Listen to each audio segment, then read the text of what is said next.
My Lords and members of the House of Commons,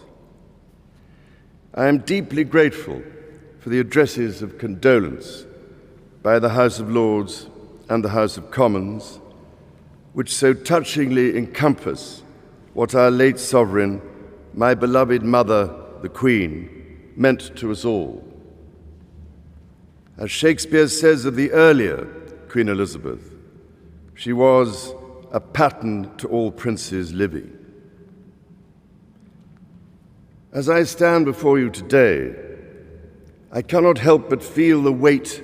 of history which surrounds us and which reminds us of the vital parliamentary traditions to which members of both houses dedicate yourselves with such personal commitment for the betterment of us all.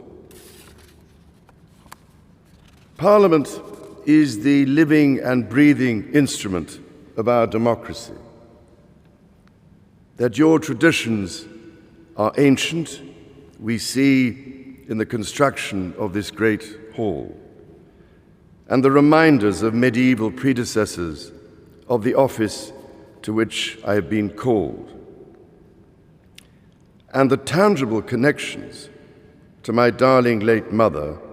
we see all around us, from the fountain in New Palace Yard, which commemorates the late Queen's Silver Jubilee, to the sundial in Old Palace Yard for the Golden Jubilee, the magnificent stained glass window before me for the Diamond Jubilee, and so poignantly and yet to be formally unveiled, your most generous gift to Her late Majesty to mark the unprecedented Platinum Jubilee, which we celebrated only 3 months ago with such joyful hearts. The great bell of Big Ben, one of the most powerful symbols of our nation throughout the world, and housed within the Elizabeth Tower,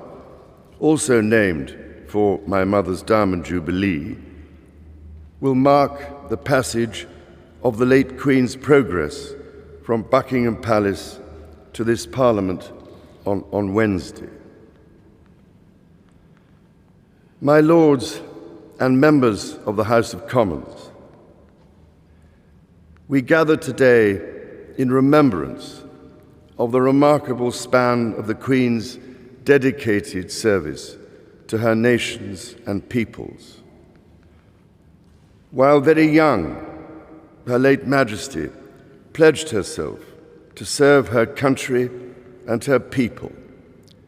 and to maintain the precious principles of constitutional government which lie at the heart of our nation.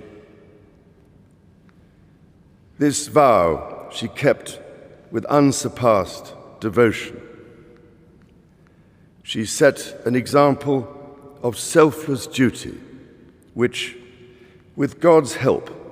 and your counsels, I am resolved faithfully to follow.